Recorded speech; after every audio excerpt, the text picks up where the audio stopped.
Delhi police में अभी bumper भर्ती चल रहा है। एक के बाद एक भर्ती का नोटिफिकेशन जारी किया जा रहा है। दिल्ली पुलिस कांस्टेबल ड्राइवर 2025 का नया नोटिफिकेशन आप सभी के लिए जारी कर दिया गया है।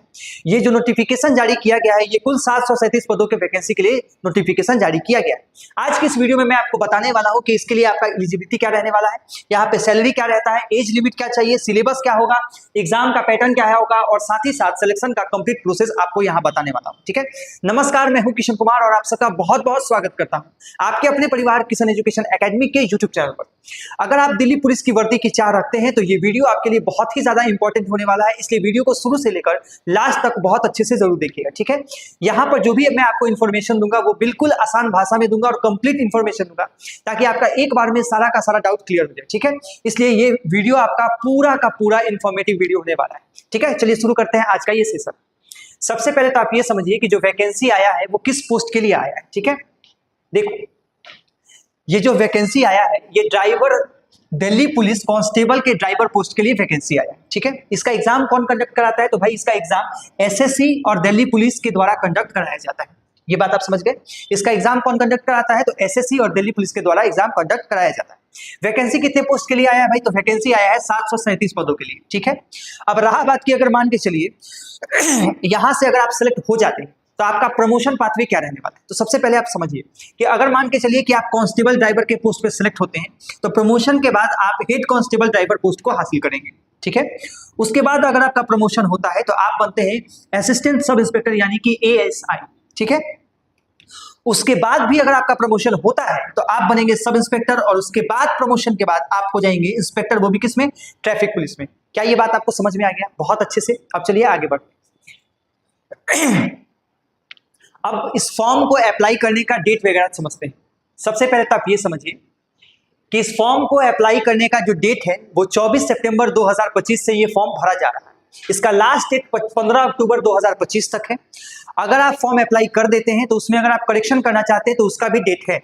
फॉर्म को करेक्शन करने के लिए डेट क्या है? तो 23 अक्टूबर 2025 से लेकर 25 अक्टूबर 2025 तक आप फॉर्म को करेक्ट कर सकते हैं। क्या ये बात आप समझ गए? और सबसे खास बात तो आप ये समझ लीजिए कि ये जो वैकेंसी आया है ये केवल और केवल मेल के लिए आया है, यानी कि पुरुषों के लिए आया है। ठीक है, चलिए आगे बढ़ते अब देखते हैं कि वैकेंसी का डिटेल क्या है। ठीक है, इसमें किसको कितना सीट मिलने वाला है। तो सबसे पहले तो आप ये समझ लीजिए कि जो वैकेंसी आया है ये कुल 737 पदों का वैकेंसी आया है और अगर आप जनरल कैटेगरी से आते हैं तो आपके पास 351 पद रहने वाले हैं। अगर आप ओबीसी से आते हैं तो आपके पास 170 सीट है। अगर आप एसटी से आते हैं यानी कि अनुसूचित जनजाति से तो आपके पास 56 सीट है और अगर आप ईडब्ल्यूएस वाले हैं यानी कि आर्थिक रूप से कमजोर है तो आपके पास 73 सीट है और साथ ही साथ अगर आप अनुसूचित जाति से हैं यानी कि एससी हैं तो आपके पास 87 सीट है। यानी कि कुल 737 पदों का जो वैकेंसी आया है उसमें आपका कैटेगरी वाइज यहाँ पे बंटवारा कर दिया गया। अब बढ़ते हैं आगे अब देखते हैं कि फॉर्म अप्लाई करने का प्रोसेस क्या रहेगा। तो सबसे पहले तो आप ये समझिए कि ये जो फॉर्म है इसको अप्लाई करने का जो मोड है वो ऑनलाइन होगा, यानी कि ये फॉर्म ऑनलाइन अप्लाई होगा। इसमें जो पेमेंट होगा वो आपका नेट बैंकिंग के थ्रू, डेबिट कार्ड के थ्रू, क्रेडिट कार्ड के थ्रू, यूपीआई के थ्रू पेमेंट होने वाला है। क्या ये बात आप समझ पा रहे हैं? अब आगे बढ़ते हैं। अब ये फॉर्म अप्लाई करने का फीस क्या रहेगा? तो अगर आप जनरल कैटेगरी से हैं या ओबीसी से हैं या ईडब्ल्यूएस से तो आपका फीस 100 रुपया लगने वाला। कितना रुपया? 100 रुपया। ठीक है, ये बात आप समझ गए। अब आगे बढ़ते हैं। अगर आप एससी या एसटी कैटेगरी से आते हैं तो आपका कोई फी नहीं लगेगा। ये क्लियर बात समझ गए। अब देखो इसमें जो आपका फोटो लगेगा वो पासपोर्ट साइज फोटो लगेगा, वो भी व्हाइट बैकग्राउंड के साथ लगेगा। इमेज का साइज 15 KB से लेकर 25 KB तक रहने वाला है। क्या ये बात आप समझ गए? साथ ही साथ आपका जो सिग्नेचर होगा वो हिंदी और अंग्रेजी में व्हाइट बैकग्राउंड के साथ इमेज साइज आपका 15 KB से 25 KB तक रहना चाहिए। ठीक है, जो भी आप सिग्नेचर करोगे उसका जो साइज होगा फोटो का वो 15 KB से लेकर 25 KB के बीच में रहना चाहिए। साथ ही साथ आप इसको अप्लाई करने के लिए वेबसाइट यहाँ पे दिया गया है, इस वेबसाइट पे जाकर आप फॉर्म को अप्लाई कर सकते हैं। बढ़ते हैं आगे। जो भी इंफॉर्मेशन हम आपको देंगे बिल्कुल आसान भाषा में देंगे ताकि आपको हर एक बात अच्छे से समझ में आ जाए। बढ़ते हैं आगे। देखिए अब यहाँ पे देखिए इसका एज का क्राइटेरिया क्या रहने वाला है और एज क्राइटेरिया के साथ साथ इसमें रिलैक्सेशन यानी कि छूट क्या रहने वाला है ये समझिए। जो भी एज काउंट होगा वो आपका 1 जुलाई 2025 के आधार पर होगा। एज का जो काउंट होगा वो 1 जुलाई 2025 के आधार पर होगा। अगर आप जनरल कैटेगरी से आते हैं तो आप 21 साल से लेकर 23 साल तक में आप ये अगर हैं तो फॉर्म को अप्लाई कर सकते हैं। यानी कि आपका डेट ऑफ बर्थ 2/7/1995 से लेके 1/7/2004 तक आपका डेट ऑफ बर्थ अगर है, इनके बीच में अगर आपका डेट ऑफ बर्थ आता है तो आप इस फॉर्म को अप्लाई कर सकते हैं। ठीक है भाई, अब आगे बढ़ते हैं। अगर आप ओबीसी कैटेगरी से आते हैं तो आपको 3 साल का अतिरिक्त छूट मिलता है। ठीक है भाई, अगर आप एससी या एसटी कैटेगरी से आते हैं तो आपको 5 साल का अतिरिक्त छूट मिलता है। अगर आप स्पोर्ट्समैन हैं और उसमें भी जनरल कैटेगरी से या ओबीसी से आते हैं तो आपको 5 साल का अतिरिक्त छूट दिया गया है। अगर आप स्पोर्ट्समैन में एससी एसटी से आते हैं तो आपका 10 साल का छूट मिला है।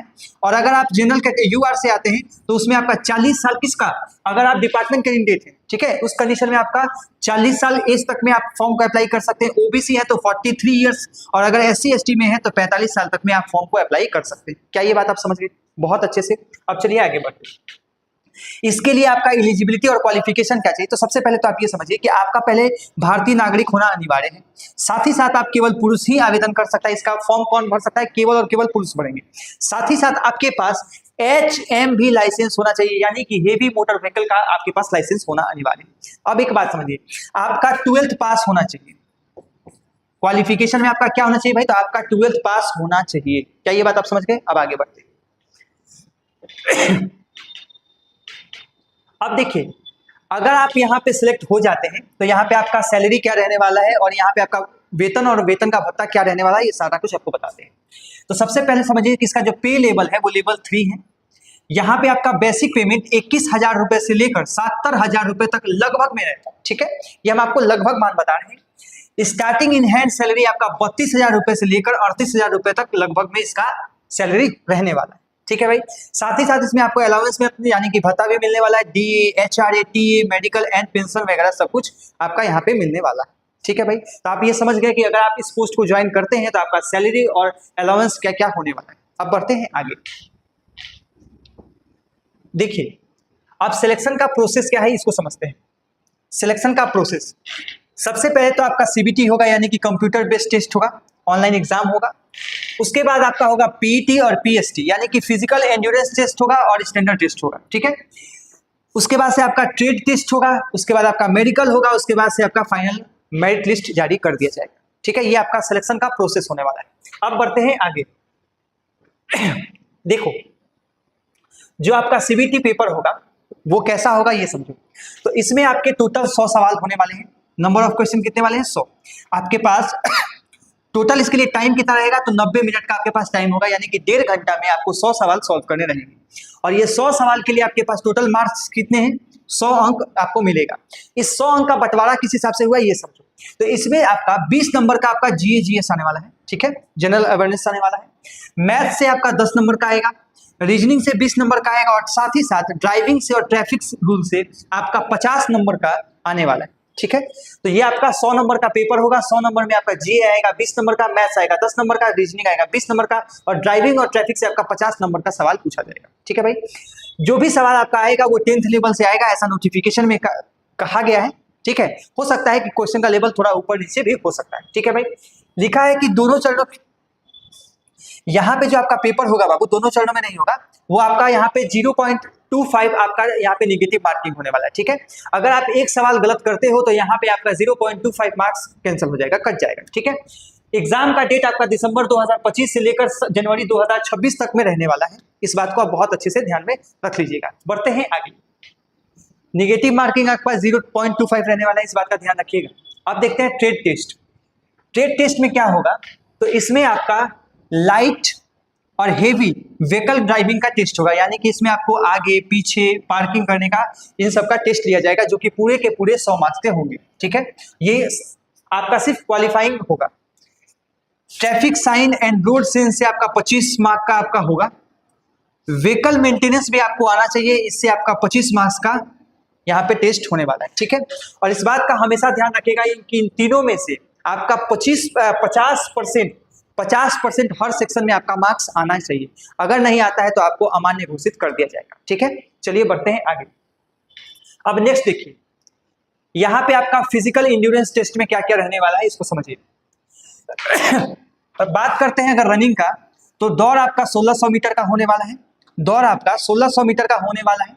ठीक है, अगर आप 30 साल में हैं तो आपको 7 मिनट के अंदर दौड़ना है। अगर आप 30 से 40 साल में है तो आपको 8 मिनट में दौड़ना है। अगर आप 40 साल के ज्यादा में है तो आपको 9 मिनट में दौड़ को कंप्लीट करना है। अगर आप दौड़ नहीं पाते हैं तो उस कंडीशन में अगर अधिक समय लेते हैं तो अभ्यर्थी को क्या कर दिया जाएगा, असफल घोषित कर दिया जाएगा। हाई जंप की बात करते हैं। अगर आप 30 साल वाले कैटेगरी में है तो आपको 3.5 फीट कूदना है। अगर आप 30 से 40 कैटेगरी में है तो आपको 3.25 फीट कूदना है। और अगर आप 40 साल से ज्यादा के हैं तो आपको 3 फीट तक हाई जंप कूदना है। कम कूदने वाले अभ्यर्थी को क्या कर दिया जाएगा, असफल घोषित कर दिया जाएगा। इस बात का ध्यान रखिएगा। अब बात करते हैं लॉन्ग जंप का। अगर आप 30 साल वाले कैटेगरी में है तो आपको 12.5 फीट कूदना है। अगर आप 30 से 40 साल के कैटेगरी में है तो आपको 11.5 फीट कूदना है। और अगर आप 40 साल के ज्यादा कैटेगरी में है तो आपको 10.5 फीट कूदना पड़ेगा। अगर आप कम कूदने वाले अभ्यर्थी हैं तो आपको असफल घोषित कर दिया जाएगा। क्या ये बात आप समझ गए? अब आगे बढ़ते हैं। इसके लिए आपका हाइट जो है वो मिनिमम 170 सेंटीमीटर चाहिए। कितना? 170 सेंटीमीटर। और चेस्ट आपका 81 से 85 सेंटीमीटर का होना चाहिए। ठीक है। फुलाव आपका 5 सेंटीमीटर का होना चाहिए। इस बात का ध्यान रखिएगा। ठीक है। अब यहाँ पर देखिए आपका आई साइड 6x6 का होना चाहिए। ठीक है। या 6x12 का अगर मान के चलिए कि आपका कुछ प्रॉब्लम है तो उस कंडीशन में आपका कलर ब्लाइंडनेस नहीं होना चाहिए। यानी कि आपको जैसे मान के चलिए होता है ना कि कलर ब्लाइंडनेस हो जाता है, होता कोई और कलर का है, दिखता कोई और कलर का है, तो ऐसा प्रॉब्लम नहीं होना चाहिए। ठीक है। इस बात का आप ध्यान रखेंगे। बढ़ते हैं आगे। ये आपका दिल्ली पुलिस कांस्टेबल ड्राइवर का जो वैकेंसी आया है इसका कंप्लीट इंफॉर्मेशन आपको दे दिया गया है। अब जाके आप बहुत आराम से फॉर्म को अप्लाई करिए और मन लगा के तैयारी करिए और एग्जाम का प्रिपरेशन करिए और वर्दी को अपना हासिल करिए। मिलते हैं आप सभी से नेक्स्ट वीडियो में। तब तक के लिए आप हंसते रहिए, मुस्कुराते रहिए और अपना ख्याल रखिए। जय हिंद।